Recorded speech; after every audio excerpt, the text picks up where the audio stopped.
Today we're getting into the latest Tesla news, including the $14,000 Model 3, new hilarious Cybertruck sightings, the 900-mile EV, and more. So let's get into it, and a special thanks to Domain Money for sponsoring a portion of this video. First up today, Tesla's latest software update is rolling out, and Tesla has begun posting the full breakdown on Twitter or X. This update brings a number of features, including the first one for Powerwall owners, Charge on Solar. Quote, in the US and Canada, you can now charge your Tesla with solar energy if you have a Powerwall. Essentially, as far as I understand, during the day when the sun is shining, this energy can be directed right to your car, even if these would be considered typical peak hours. Next is an update to the car and the app. Camera view on Tesla app. Quote, you can now see multiple cameras at once when checking your vehicle's surroundings in the app. This is very helpful since you can immediately see all around your car without needing to tap into each camera and wait for each to buffer. For Spotify, Tesla has improved the UI and audiobook support. Here's a small look at the updated UI, taking some things from their Apple Music integration. On screen, you can now reduce blue light for your touchscreen to shift to warmer colors at night. For the scroll wheel, you can cycle through different functions using the left scroll wheel, now available on Model S and X, and then you can now adjust the position of your blind spot camera on your touchscreen in Model S and X. These last two features were things the Model 3 and Y have had for a bit now, so it's great to see them arriving on the Model S and X. Then for gaming, Tesla has added the game Vampire Survivors, and Bluetooth controllers are now supported for the Model 3 and Y. On top of these features noted by Tesla, Not a Tesla app details that navigation now shows if your destination is closing soon or may be closed by the time you arrive. When windshield wipers are activated, headlights will automatically turn on if you prefer, and then there are a few small updates to the manual, daily charge limit indicator, and more. Overall, as usual, it's a small update that may go unnoticed for some, but those using these features on a daily basis will appreciate these improvements. These updates regularly add up to make these cars an incredible long-term experience. Next up today, one of the most exciting things about electric cars right now is that if you play your cards correctly, you can get a very compelling car for a very cheap price. This comes via gas savings, maintenance savings, federal incentives, state incentives, and more all stacked together.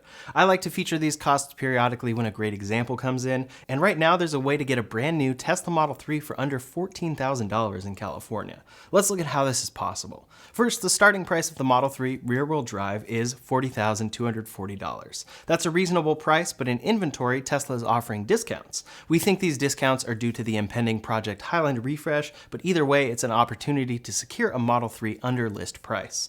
This user on Twitter was able to find one for $37,120. On top of that, using a referral code, they received a $500 discount. This is something that is available to anyone buying a Tesla at any price by using a referral code.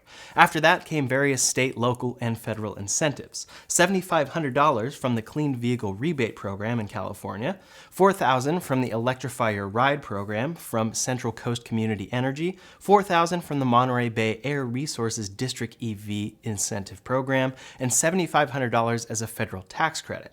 Now, it's important to point out that you need to live in a specific area and have a specific financial situation to qualify for all of these incentives. But after that $23,000 of incentives, their purchase price was brought down to $13,620. This is pretty remarkable and is a great example of why this research is so valuable. Before writing off the idea of buying a Tesla due to cost, or just diving in blindly, look into what incentives you could qualify for. In some cases, it could prove cheaper than buying any other car. There are various websites that help with this search, but Tesla themselves have now added a new page to search for your incentives. You simply type in your delivery zip code and it will show you all available incentives. For example, in the Los Angeles area, I see just the federal tax credit and California incentive are available, and of course, they have their own caveats as detailed.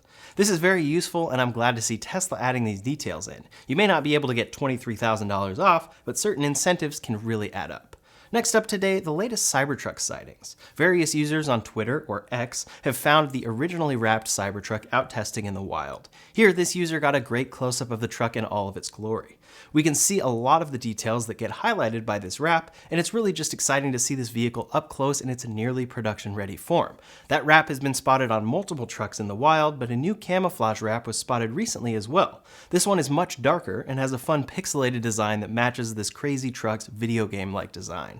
Multiple photos were posted on the Cybertruck Owners Club forum, and we can see that this wrap actually does a little better job hiding this truck. It doesn't stand out as much as others, and the eye isn't as immediately drawn to to it out on the road. Still, it's pretty obvious once you see it. Multiple photos and videos were posted on this forum, and many are excited to see this other wrap and hoping Tesla will make these available options.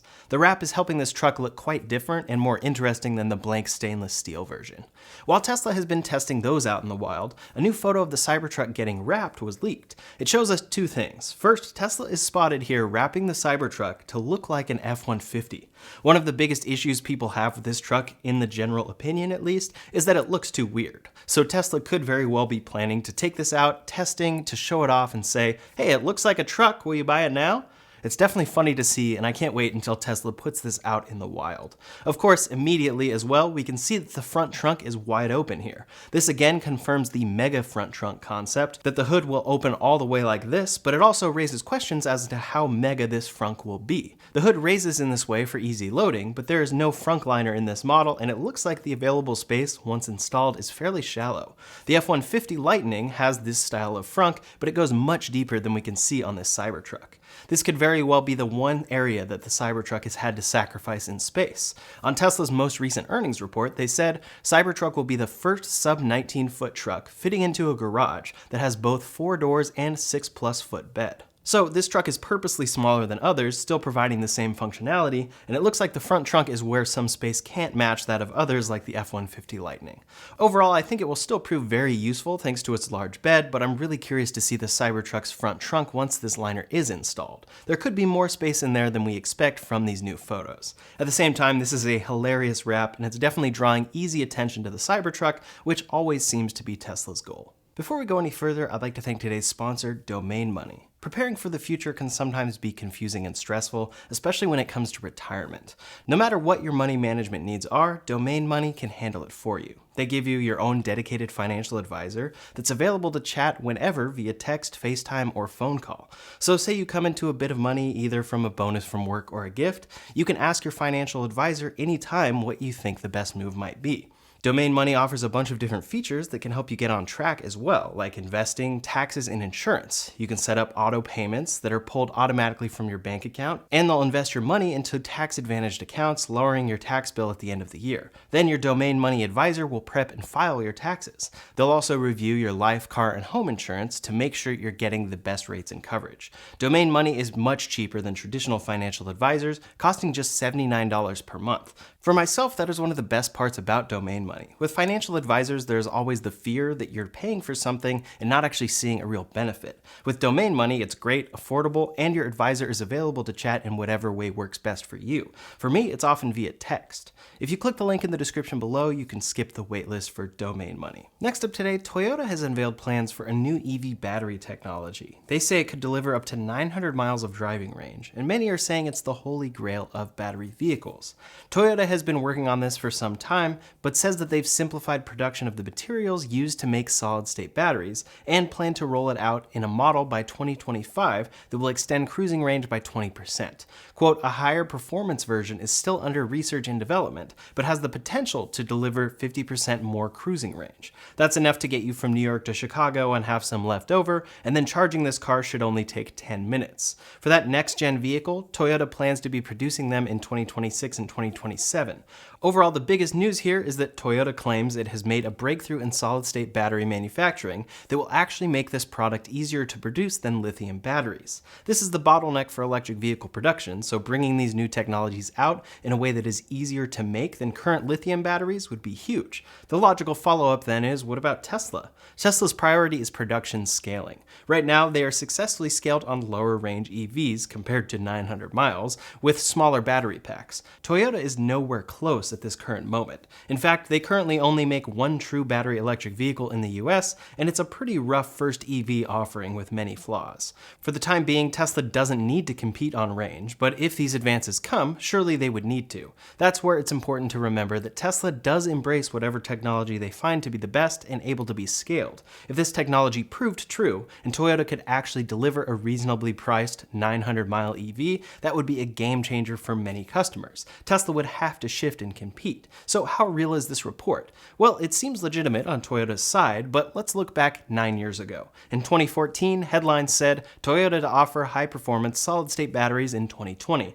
In 2017, we again heard of this coming in 2020. In 2020, we heard that it was coming in 2025, and now in 2023, we hear that this is coming in 2026 or 2027. I'm all in support of new technology and would love to see these developments come true, but for now, Tesla has nothing to worry about. This is 4 years away from the latest delayed timeline, and first they need to scale any EV. Additionally, the car with that 900-mile range is a potential future possibility with future technology that they're researching and developing. Next up today, Tesla submitted plans for a significant expansion of Gigafactory Berlin. Giga Berlin is their first full-scale factory in Europe, and they're currently producing over 5,000 Model Y vehicles per week there. That adds up to over 260,000 cars per year, but they're already approved for the production of 500,000 cars per year. Now, this new expansion would double that capacity, allowing for the production of 1 million vehicles per year, as well as 100 gigawatt hours of battery production.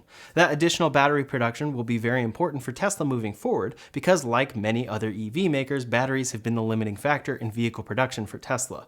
In this photo of the factory, you can see a new water recycling facility, a logistics area, more battery storage, solar roof, and solar roof charging. It's unclear what solar roof charging is exactly, but I wonder if it could be related to Tesla's plans to deliver their vehicles with batteries charged entirely with solar energy coming directly from the plant.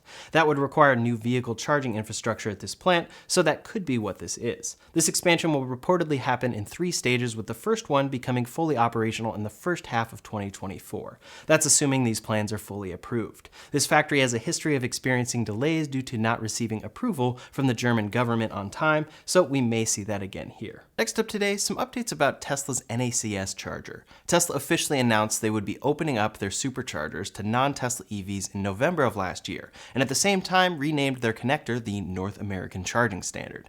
At the time, it was nowhere near the standard though, since Tesla was its only manufacturer and only one using it.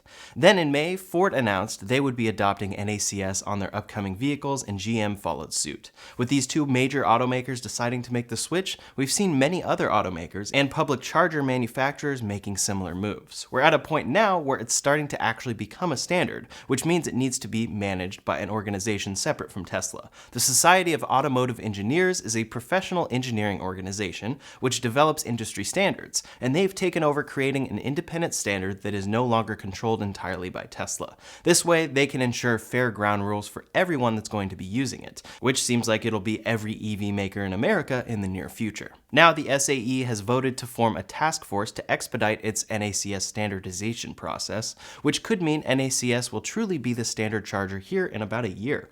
A chairman of the NACS task force said in a recent interview that they aim to publish their work by the end of this year, which is only around 6 months after the start of the standards process. That's a lot faster than we had expected to see these changes, partly because Tesla's supercharging network is already the dominant fast charger here, and there are already millions of Teslas on the road that use this connector.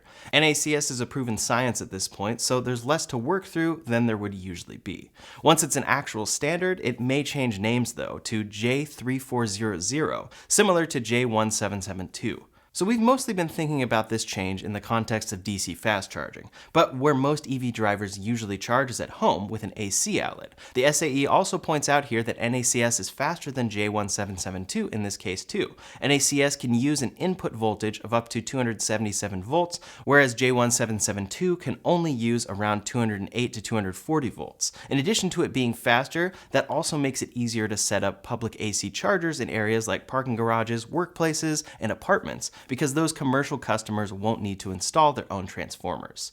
Through all of this, Tesla has reportedly been very helpful, willingly leaving the future of NACS up to a consensus-based standardization process. That seems to have only improved other automakers' opinions on adopting the technology, as several more have agreed to use it recently. Mercedes has officially announced that by 2025, all their North American EVs will come equipped with an NACS connector, and all previous model years will gain access to Tesla's supercharger network starting next year. They also plan to build over 2,500 of their own high-power chargers in North America by the end of the decade. Those will use NACS. Then Nissan made a similar announcement. They'll be offering an NACS adapter for Aria drivers starting next year, and their EVs will also come equipped with NACS by 2025. They're planning 2 new EVs to be revealed in 2025 as well, so we can expect that those will be shipped with NACS as well. It's great to see other automakers making the switch, because the #1 issue many non-Tesla EV drivers have is with a reliable charging infrastructure. We're entering an era of fast, easy charging for all EV owners, and it's coming even sooner than we thought it could. Next up today, Tesla seems to be preparing to take Bitcoin as payment again. In early 2021, Tesla invested $1.5 billion into Bitcoin. Shortly after, in a somewhat controversial move, Tesla announced that they would be accepting Bitcoin as payment for their vehicles. The option to pay with crypto was actually on their website for a few days, but they ended up taking it down of their own accord.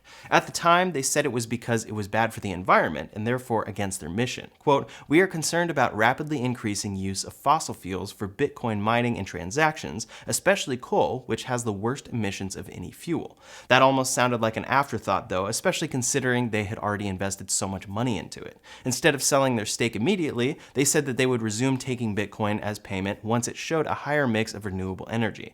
They held on to it for a while, but according to their last earnings report, Tesla confirmed they sold about 75% of it. On that front, they may just be playing it safe to make sure they don't lose money on it. Now, after 2 years of hearing basically nothing about Tesla taking crypto again, new code has been spotted in their website. This coder reports that Tesla has added Bitcoin back into their code for payments on their website. According to Electrek, it seems to be integrated through Stripe, but isn't available as an option on Tesla's website. It does appear many times in their code though. One possible reason for this change could be that a recent study found that more than half of all Bitcoin mining is powered by renewable energy now.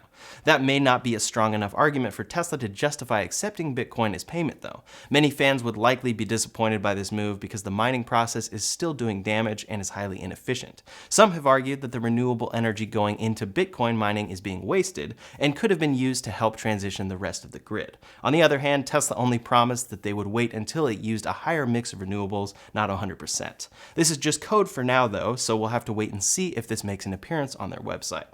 What do you think though? Do you want Tesla to take Bitcoin for vehicle payments? Leave a comment below to let me know your thoughts. That's all the latest Tesla news for today, so in the meantime, if you want to see the latest for what we expect and want to see in Tesla's refreshed Model Y coming next year, you can check out that video linked up here or in the description below. Thanks so much for watching, and I'll see you on the next one.